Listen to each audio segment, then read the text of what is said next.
Dans cette vidéo, on va parler des avantages et des inconvénients d'acheter un appartement dans une petite copropriété. Et spoiler alerte, tu vas voir qu'il y a quand même beaucoup plus d'avantages que d'inconvénients. On commence tout de suite avec les avantages. En numéro 1, tu as moins de voisins, donc tu as moins de risques de tomber sur des cons. Tu as aussi pas forcément de syndic professionnel. Tu peux être un syndic bénévole, ce qui va faire baisser tes charges. Ensuite, tu as souvent pas de gardien. Petite copropriété, c'est moins de 12, 15, tu vois. Pour moi, c'est une petite copropriété. Même 15, ça commence à être beaucoup. On va dire une petite copro, c'est 10 lots maximum. Donc, tu n'as pas de gardien, ce qui va aussi faire baisser les charges. T'as pas de... C'est un petit ensemble, souvent. C'est forcément un petit bâtiment, hein, puisque tu n'as pas beaucoup d'appartements. Donc, ce n'est pas une tour qui peut faire peur pour la plupart des acquéreurs. Donc, tu auras une facilité à la revente. Au quotidien aussi, ça veut dire que tu connais tout le monde, donc c'est plus facile de sympathiser.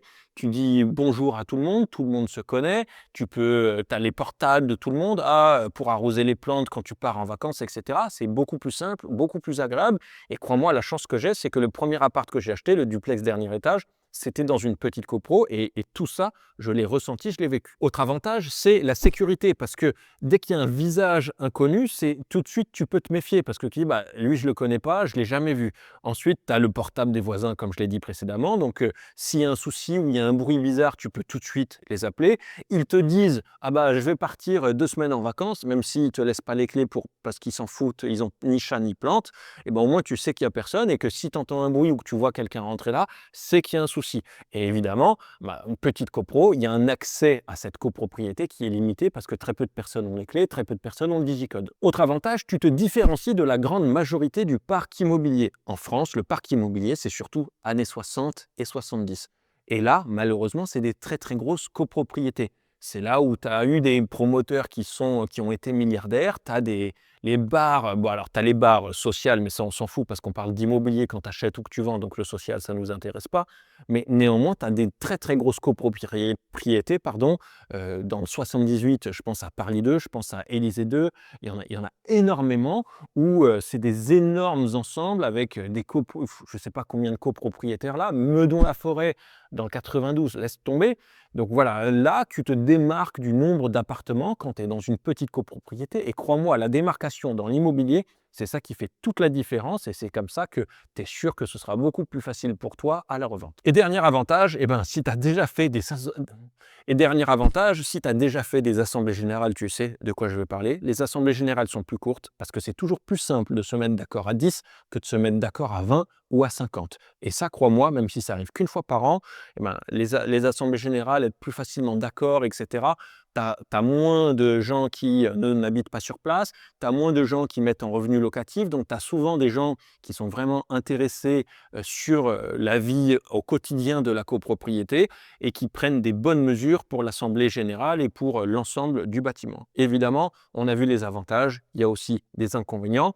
Souvent, eh ben, tu n'as pas d'ascenseur, donc ça, c'est un avantage pour moi parce que ça baisse les charges, mais c'est aussi un inconvénient quand tu as des enfants, c'est un inconvénient pour les personnes âgées, donc ça va aussi te supprimer une certaine partie d'acquéreurs potentiels. Tu n'as pas beaucoup d'espace vert, encore une fois, pareil, si tu as des gamins, ça peut être problématique, mais au moins, ça te baisse les charges parce que tu n'as pas l'entretien de l'espace vert. Je préfère emmener, moi j'ai une fille de 5 ans, je préfère l'emmener au parc où il y a des jeux, où il y a d'autres enfants, que aller me balader dans le parc d'une copropriété comme ça, bon, sans intérêt. Et ensuite, il y a aussi la problématique des travaux. Parce que si tu as des gros travaux, genre toiture et ravalement, ça va énormément piquer quand tu es en une petite copropriété. Parce que imagine une même emprise au sol. Donc tu as un bâtiment qui fait R+2, donc 3 étages, petite copropriété. Tu as à refaire la toiture.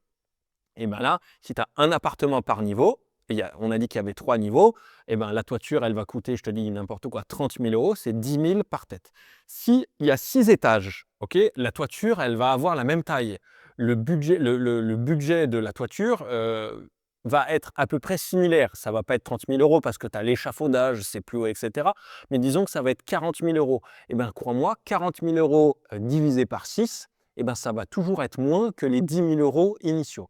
Donc, ce que je te conseille pour conclure, c'est que une petite copropriété, c'est idéal pour un investisseur parce que tu as bien vu qu'il y a très peu de charges et c'est idéal pour une résidence principale seulement s'assurer au préalable qu'il n'y a pas de gros travaux à prévoir dans les années qui viennent et s'il y a des gros travaux, ravalement, toiture, le budgétiser tout de suite dans ton offre d'achat. Voilà pour cette vidéo, j'espère qu'elle t'a plu. Si c'est le cas, n'hésite pas à t'abonner parce qu'il y a plein d'autres vidéos qui arrivent et jusqu'à la prochaine, moi je te dis porte bien, à plus, salut.